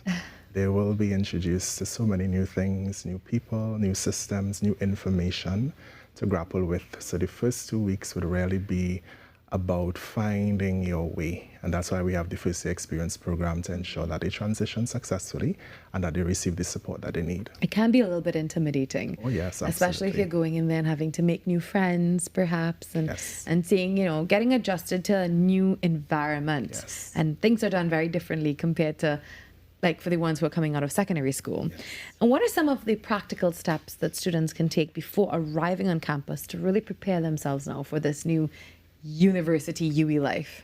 Well, I say start with the first year experience program. It's really designed to support you in every single way. So as a new student, there's so much information to receive. So before you get to campus, ensure that you participate in FYE. We've been starting this program since July. So we've had a series of informational sessions designed just to meet the informational needs of students. So we say to students, engage in the FYE program. If it is that you missed any of those sessions, we have all of those recordings available on our FYE YouTube channel. So ensure that you engage. It's your responsibility to sort of understand the space that you're stepping into and what's expected of you. So I think those are some of the things that you can do in preparation. Take a campus tour as well. That's a great place to start also. We have a huge, beautiful campus. So take a moment to sort of explore, understand how to navigate, so that when teaching starts, which should be a few days from now, you're sort of ready and prepared to do that. No pressure whatsoever. And how different is university life from secondary school, particularly when it comes to managing your time and your workload and responsibilities? It's a whole new world. It is. And I think self-management is perhaps the biggest difference. Because now students are expected to manage themselves more, so you have to take more accountability. So unlike secondary school, there is no bell that's going to be rung to tell you when to go to class. True. You have to prepare your own schedule, so you'll find that at the center of everything that you have to do is sort of stepping into this new responsibility. So that's, I think, one of the major contrasting things when you compare the secondary school system to university life. It's making better decisions. That's what's expected of you. Managing your time, setting goals so that you have a clear direction as well. And again, we're very, very happy to have the FYE program because it's all about ensuring that students have a solid foundation for success. So let's talk now about that FYE program and what exactly is it designed to achieve? All right, so we focus on a few things. So meeting informational needs. So when you're getting to UWI in your first year, so many different things you'll be introduced to. From how to register online, to navigating the student portal, to understanding your faculty, understanding course requirements and expectations. So that's one of the key areas of focus for the program, meeting your informational needs. What's also equally important is fostering the social integration of new students into our campus community. Because, I mean, you could be armed with the information, but if it is that you are not socially integrated, you can also have some challenges there. So you'll find that the program is also about ensuring that there's peer connections, you have opportunities to meet new students, meet persons and build your community. And I think the final, another key focus for us is minimizing anxiety. This is a huge transition. So we approach transition in several different phases. It starts with the honeymoon phase. That's where you're excited, you've gotten your acceptance letter.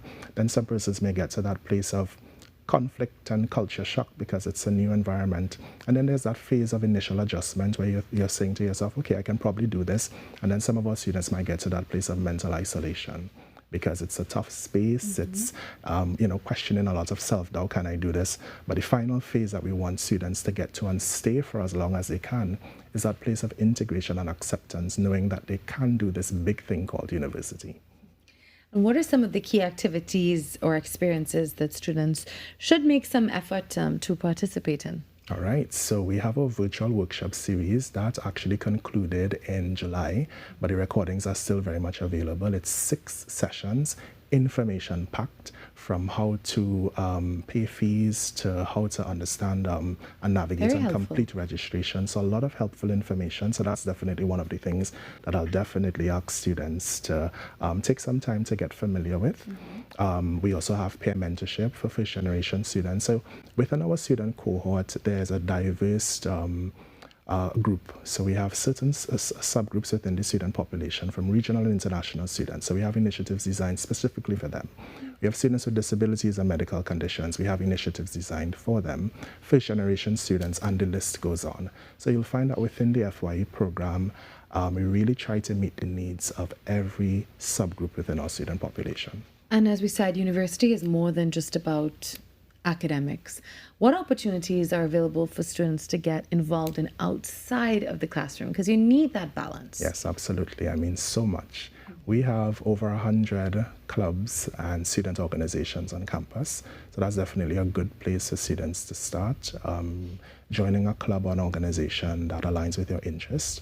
Outside of that, we have student employment on campus. So if it is that, you do want to get that working experience, there's an opportunity there for you as well. If you're interested in mentorship, you're interested in leadership, perhaps student government, there are so many opportunities outside of the classroom, because what's very important for us is holistic development and ensuring that we empower students to become the best version of themselves. And what support services are available to students, Jarrell, who may be, struggling academically and personally and socially? And you spoke about social integration. Yes. But sometimes it may not go so well. Yes, well, I mean, through the Division of Student Services and Development, which is a team that I'm happy to be a part of, we have a wealth of services and resources that are really just help students be successful and meet their needs. So we're talking scholarships and bursaries, because sometimes the challenge is linked to a financial need. In some instances, we have counseling services available as well for students who may need that extra support. We have students who may have medical conditions or disabilities, so you have support in that area as well. We have students who might just need to be paired with a peer mentor, a big sister, big brother. So we have students who are in upper school, as we like to say, who can walk that journey with them. So there are so many different services, again, just to ensure that students find their place and that they are supported every single step of the way. Well, finally, if a student is feeling a little bit anxious about starting UWI St. Augustine this morning, what would you say to them, Jarrell? Well, I'll say to them that you've earned your place. You've received that acceptance letter, so it means that you deserve to be here. You deserve to be part of this university experience, this university journey, and you are now part of the UWI family at the St. Augustine campus. So you're joining a community who would stand with you. We are invested in your development, invested in your success. So as much as this experience may come with some anxiety, we want to give you that reassurance that we are here to support you every single step of the way. So we do have UWI Life happening this Friday. That's our official new student welcome event. It's happening at SPEC. So we're looking forward to all new students joining us. Of course, it's part of the First Year Experience program. So to new students, you're not sure where to start, come out to UWI Life on Friday. Join us, and again, stand assured knowing that your UWI family is here to work with you. What has been your favorite part of the UWI experience, Jarrell? There are so many, but I think what comes to mind is really just seeing how involved first-year students get in campus life at the end of their first semester. So a lot of them may start off very shy, very unsure, and then within a few weeks' time, a few months' time, you see them running for student government, you see them very much involved in clubs, and I think that that's very, very special, and it just reassures you that the work that you're doing is very meaningful. And what was one thing that really helped you to navigate your time when you were a first-year student? Well, interestingly, the Division of Student Services, you know, I came from Tobago, and so, you know, I too had my own journey to navigate, and I was fortunate to have met Dr. Deirdre Charles, who's the Director of Student Services, now my boss. Full circle. Full circle, and Student Services really served as a strategic partner, so I'm happy to now be able to contribute to that same team who invested in me, and now, you know, we have an impact on a wider student body. Amazing first year experience program. Well, thank you very, very much, Gerald, for being here. University is certainly about earning a degree, you know. It is definitely about that, but also there are other opportunities to grow and build relationships and discover new interests and become more independent. You can become a totally different person during your UWI experience. And of course, you don't have to have everything figured out on day one. Ask your questions, use the resources available, the first year experience program, and get yourself involved and give yourself some time to adjust. Well, thank you once again, Gerald, for being here. 7:35, that's the time in the Republic of Trinidad and Tobago. It's a beautiful Tuesday. The weather is so lovely outside, and hopefully that hasn't changed. Not too much traffic. We're still enjoying that Java break where there's not too many cars on the roads, but you know that's going to change. But let's not think about that. A nice long weekend is ahead of us. What are you planning for the Independence Day weekend? We'll talk about that a little bit later on. We take a quick break and come back.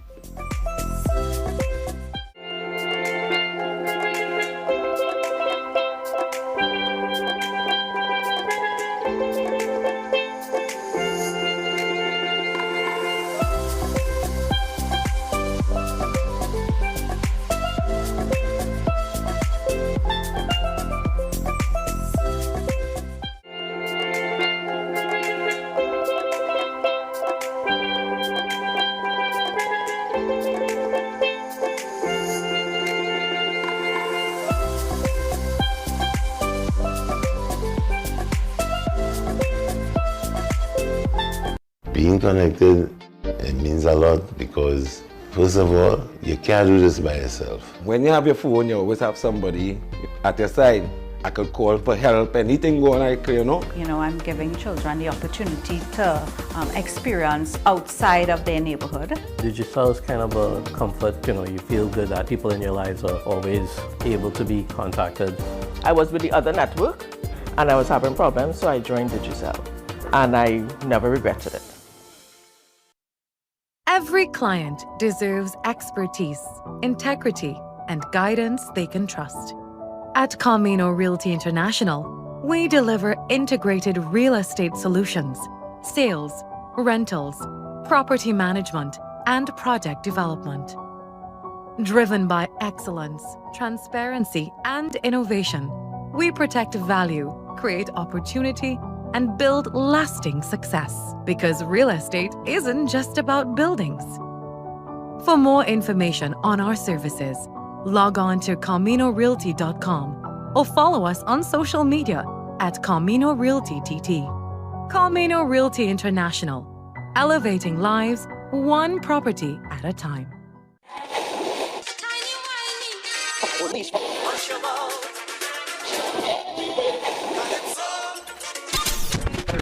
Since 1972, one sound has been living in the heart of Trinidad and Tobago, the longest running radio station in the nation.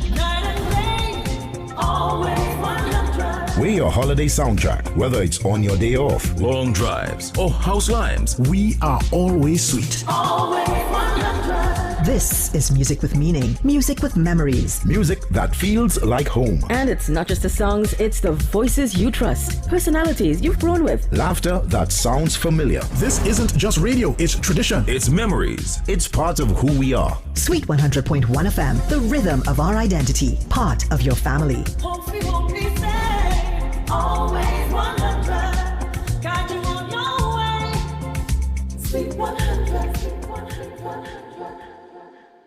Coming up on Caribbean Passport, it's pulsating energy, deep cultural traditions. It's none other than Barbados crop over. Being at one with nature's no problem in Antigua and Barbuda, so let's swim with the stingrays. Fashion that's all inclusive. And Caribbean tourism is at the forefront in Guyana.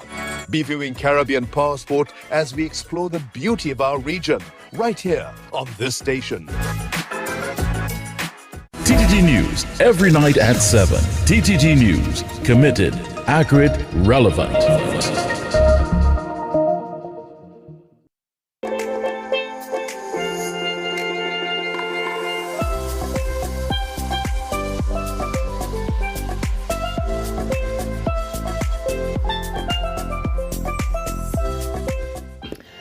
We know Carnival through its music, its mass, its movement, and larger-than-life characters. But what happens when young people are challenged to take those traditions and reimagine them through puppetry? Through the Arts in Action Discovery Camp, young creators explored Carnival through character development, design, and performance, eventually creating their own original puppet characters for a production called Carnival Court. And joining us to talk all about the project and the possibilities of puppetry in the Caribbean are Emmanuel and Solia, artist facilitator with the Caribbean Arts in Action, and puppet artist, builder, and educator, Sherwin Rakal, founder of S. Rakal Productions. Good morning. And also Bob. Hi there. Bob is here. Yeah, I'm here. Good morning, Bob. Good morning, everybody. Bob, you look like so much vibes. I am. Yeah, you look sleepy though. Yeah, been in a bag. Well, good morning again, gentlemen. Let's start with the Discovery Camp this morning. What exactly is this program, and what did you want the young participants to experience through this year's project? Arts in Action has been around for about 33 years. Yeah, and in this time, they've always been invested in using arts as a vehicle for social change and treating social issues and other types of issues within our country and by extension the world. What you have happening is that every year, for the summer, you would have July-August vacation for children between the ages of 4 all the way up to 18 years old.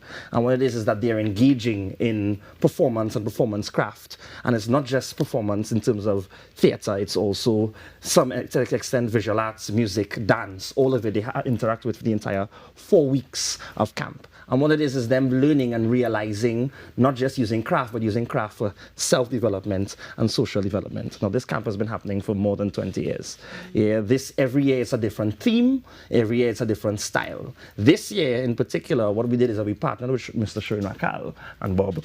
And what we had was a marriage between what we've always been doing and puppetry, because puppetry has always been at the center of Arts in Action's work with our founder, Dr. Danny Lindesay. And so what we did is that we looked at how it is that you can find a relationship between theatre, carnival, and puppetry all at once. Yes, and as well as to help with the cultural retention, the revival of puppetry as an art form and a craft within the Caribbean as well. And what you had happening is that as they interacted with the work, they begin to realize their own work and styles coming out of it. They even created 3 giant puppets out of it as well. Yeah. Carnival Court is very interesting, and Sherwin, puppetry is something that we may associate with children's entertainment, but it is way broader than that, and it's a bigger art form than that as well. What actually goes into a professional puppet building and performance, and that's really impressive. I could never. You'd be surprised. It really depends on the scale of the project. What we know is the accessible form is Muppets and stuff, because that's what we know as kids. Right. But the traditional art form, as what I tried to teach during the camp, was marionette making, rod puppets, and shadow puppets. And then we used those traditional things that we taught to help the kids build those giant puppets that we had for that show. They represented the road for Carnival, the sun, and the savannah, which are the 3 things that bring Carnival to life really, and that have experienced the Carnival, as Emmanuel said, ever since the dawn of time. It was a lot of work, and I will say that I'm very proud of the team that brought that together. It was 4 12-year-olds took their time and built those puppets. I guided them, and they learned how to build giant backpacks to rig onto their counterparts, and then build those puppets. They learned how to do paper mache, as you can see on the screen there. Yeah, they learned a lot, and how to actually get those giant puppets to move around and stuff. How did you get into puppetry? Puppetry, the long story is while when I was a kid I was always interested. The short story is during the pandemic, the world got really small. And because of that, you had time to hone in on some skill or some hobby to pass the time. And because of that, I met with people from Jim Henson Company and all these things, and really did learn a great deal from those great practitioners. Yeah. Yeah, Emmanuel, also, when you're working with young people in a creative space like this, and what changes do you see as they become more comfortable now expressing their ideas? So what it is at the center is that the participants, the children, the youth, they are finding their voice through the experience. Yes, some of them, they come, well, at this point in our arts and action experience, we've taught or been camp for generations of adults in Trinidad and Tobago, and so you have their children coming back, and what you have coming is that they would come with their own perspectives, their own biases, but by the end of it, they become agents of the entire thing. They began to start running the thing for themselves, making their own decisions, but also they improve in terms of discipline. Yeah, they improve in terms of discipline. They begin to realize their own schedules, begin to speak for themselves, find their own voices, express their own opinions, mediate and treat with issues around them and with their peers, all through the experience of trying to engage with a craft and learn a craft properly. Yeah. So, and you've also had exposure to the international puppetry community, I understand, including the Eugene O'Neill Theatre Centre, National Puppetry Conference, and connections with the Henson Puppetry World. What did those experiences really teach you that you were able to bring back to your work here in TNT? What it taught is community and the availability of the art form and how accessible it is. They focus really on process, not product. So we go there for 2 weeks, and we learn the process of creating a show or creating a style of puppet or a type of mech that works in a puppet. So it's really a holistic thing. So it all depends on where you want to go. For the pre-conference, they do more skill-oriented stuff. So there's writing and there's mech building and marionette making. And then throughout the second week of the camp, there's where you work on shows. So you have a class that you go to that's a show that you're going to put on at the end. The last one I did was with a French producer called Alice Laloy, and her thing was Puppeteers Anonymous. And to me, it was like a really fun thing because you were having a symbiotic relationship with your puppet and you had to find a way to get away from it. And it really was something for a puppeteer. Like, we're here to love puppets, and then we had to like find that emotion of why we want to get rid of that puppet at that point in time. So it really does teach you something outside of the box. Like it's the O'Neill is really a stomping ground for everybody who really wants to learn about puppetry, and is a great place to be. I think it's the best place to get that feel. And Sherwin, you've also spoken about wanting puppetry to grow into something like a professional industry, not just as an art form. What do you think needs to happen here? What types of opportunities do you think we need, and for that to happen, and what kind of careers and opportunities still exist for people, in this field? Right now in Trinidad, we do have like a pocket of people that do work within the puppet arts. What we need is community, and what we need is support. So with community, if we could all come together and find that common ground, that we could share the work or collaborate and learn together, is really the basis of what IPATT is the Institute of Puppetry Arts Trinidad and Tobago. So what I'm looking forward to doing is creating a certificate program where people could learn, but they could learn puppetry on a traditional wavelength, not just hand and rod like this, not just sock puppet things, but a traditional aspect, which is like marionettes and shadow puppets and all the things that work in the theater that could really change what people think about puppetry. Yeah. Well, Bob, how are you this morning? I'm good. And how did you feel, making that long drive to Port of Spain? I don't know. I didn't see anything. He had me in a bag. Well, I'm glad that you're out of the bag now. How do you feel? I'm good. What do you think about Carnival Court? From what I saw, it was great, actually. Yeah, the kids had a lot of fun. Yeah. I love your outfit, Bob. Thank you. Yeah, those are really nice jeans. What's the brand? I don't know. He made them.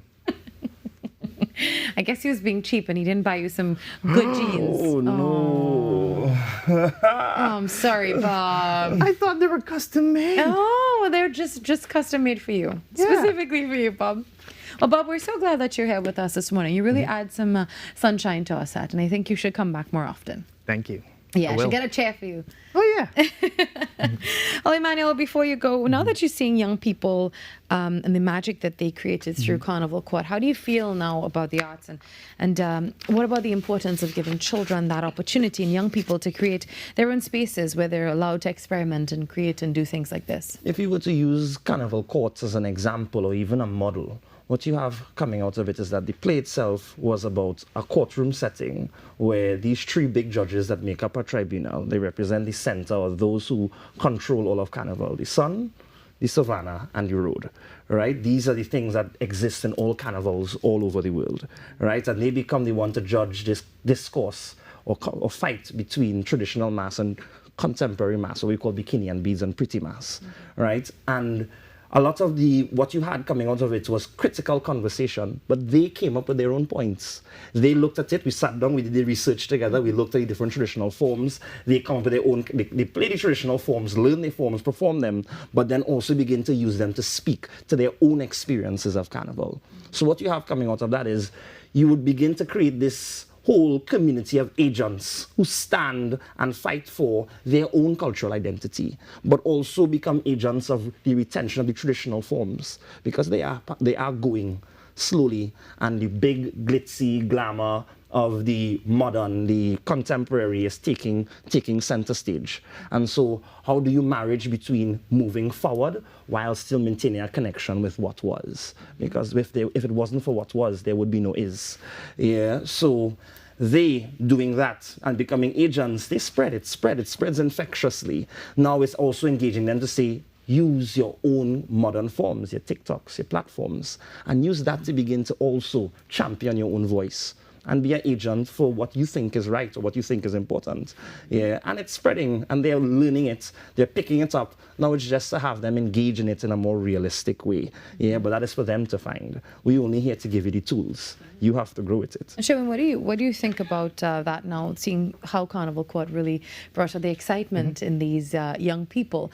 How do you feel now about puppetry, knowing that you want this to be a lot more than it already is? Well, that's the thing. Exactly what he said is that this is the modern type of puppetry. And what we did is find a way to show them the traditional and modern and then marry it together. So it really was a full circle experience. And how we can show people that there's more. There's more to be learned. There's so much more to bringing something inanimate and making it animate, breathing life into something that really you would not see as a puppet, because the puppets that we had there were the traditional things. You know, kids really were excited about, okay, so I could build something that doesn't look like Elmo, doesn't look like Cookie Monster, and it could still be a really great and grand thing. I think when the parents saw those giant puppets walk into that room or dance into that room. How giant are we talking? Oh, big. They were about 5 feet on. No, but when mounted, they were about on each child's back, 8 feet. I think it was about 8 feet tall. Yeah, about 8 feet, yeah. And and even though the construction was so simple, 3 broomsticks, some cloth, and a cardboard mask, paints and colors. When that thing begins to move and then you add music and lights and spectacle, everybody was like, oh, well, this is, oh my God, videos, galore, pictures. And they felt justified and safe in what they created. They were full of joy. They didn't want to go, and it happens every year, of course, but them children took it and went with it. And we're proud. We're proud because we're also excited to see what comes next, as every year for camp, it's different. Yeah, every year for camp it's different. Thank you, gentlemen, for being here. Thank you, Bob. Thank you. So what are your plans for the rest of the day? I don't know. Go back to work. You have a job? I do. What do you do? Content creation. Oh, content creation. I thought you were an IT guy. No. You have that. Why does everybody say that? You have an IT guy finish. My fingers don't even move. Oh, and I see you have 4 in each hand. Yeah. Very interesting. That makes you you. Yeah. And I love your color for your hair. Thank you. Well, thank you, Bob. Thank you, Emmanuel. And thank you very much, Sherwin, for being here. Just about 7 minutes before the top of the hour. And as you know, Trinidad and Tobago's 64th Independence Anniversary celebrations are going international. Brooklyn is set to host its first ever Trinidad and Tobago Independence Day Parade and Picnic on Sunday, August 30th. And the celebration will feature steel pan and mass of course, Caribbean food, and family-friendly activities as the Trinbago community in New York comes together to celebrate our culture and independence. The parade begins at Church Avenue and Flatbush Avenue and heads towards Prospect Park for the festivities. So if you're in that area, you might want to check that out. And do you like the pad music on our billboard? We love it. Well, a good friend of the show and professional panist, Tevin Sparky Sharkness, is responsible for it. And Tevin is a talented steel pan performer, arranger, and multi-instrumentalist from Belmont with a passion for taking the sound of pan to audiences here at home and around the world. And as we close the show this morning, we tossed a compilation of some of his performances. Thanks for being here. Thanks to all our guests. See you tomorrow where we do this all over again from 6 to 8. Have a great day. Bye-bye. Take it away, Tevin.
Being connected, it means a lot because, first of all, you can't do this by yourself. When you have your phone, you always have somebody at your side.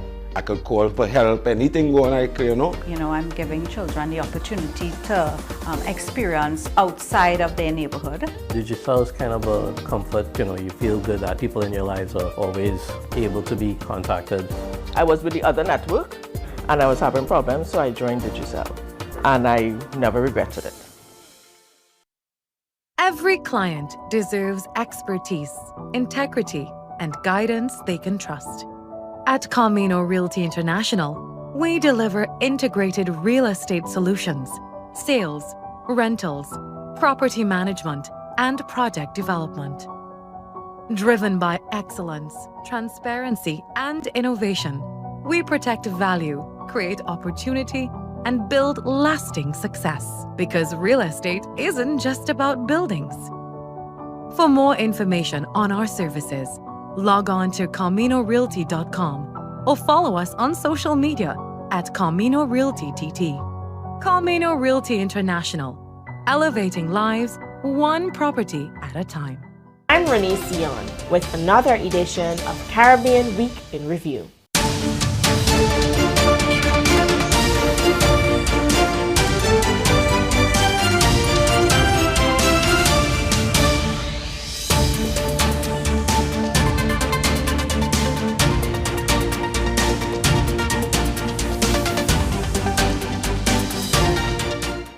When it matters, we're there, reporting the news as it happens, because your world can't wait. TTT News, nightly at 7. TTT News, committed, accurate, relevant.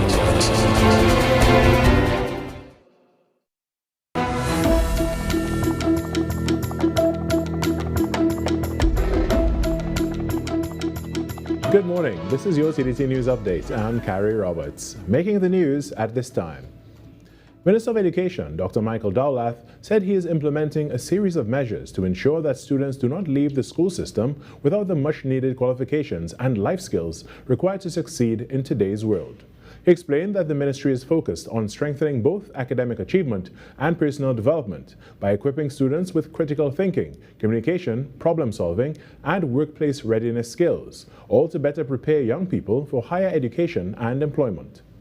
Recently, in speaking with all of the principals in Trinidad and Tobago, both at secondary and at primary, I've given them a mandate. All children must graduate. No child must leave a school without an assessment of their skills and abilities and competencies. We must give them that kind of certification, both quantitative, in terms of the grades and marks, but also qualitative about their development and their character. The minister was speaking at the official opening of the San Fernando Public Library on Monday, where he emphasized the facility's vital role in supporting students' academic and personal development. Libraries are more than just lending books. It really allows what you hear internationally about R&D, research and development, allowing young minds to become innovative and creative. But what is fundamental? It must be a safe and secure space. And everyone so far has indicated, and I know this library is going to be a safe and secure space. With all the technology, with all the internet connectivity, I've seen all of the hardware and the software that comes with it. The Education Minister urged students to make full use of the new facility, noting that the schools in San Fernando also has students from as far afield as Ceatrus. In more news now, statistics from the Children's Authority of Trinidad and Tobago show a decline in reports of child abuse and maltreatment. However, reports of verbal abuse have increased, raising concerns about its impact on children's emotional and psychological well-being. Experts warn that, in some cases, the effects of verbal abuse can be as damaging as, or even more harmful than physical abuse. Early childhood care and education leader and founder of Pitter Patter Playhouse, Cavell Davis, explained why it is important to protect children from verbal abuse. So we have to really rely on using what we have now in terms of our skills, in terms of the things that we know and how deeply it hurts and affects children, to be able to use the right language, because it hurts more than a licking, it hurts more than licks. Ms. Davis noted that she and others have been working to help parents and guardians correct their behavior.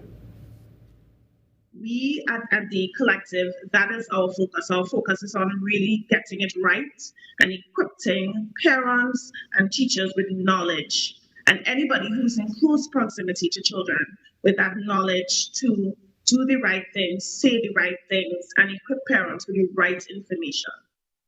The educator explained that comments such as telling a child they are bad, shouting at them, and calling them names all constitute verbal abuse, affecting a child's confidence, self-worth, and emotional development. Moving to sport now, Spartans TT booked their place in the 2026 Lincoln Cripple Griffith North Zone Basketball League First Division Final with a hard-fought 102-90 victory over the Maloney Pacers. The win marked Spartans' 10th straight win this season, which was aided by 21 points each by William Francis and Idris Martin. Spartans TT now turn their focus to a showdown against Royalty Basketball Academy in their best-of-3 series final, set to begin this week at the Woodbrook Youth Facility. And that was your TTT News Update. I'm Carrie Roberts. On behalf of our entire team here at TTT, have a wonderful day.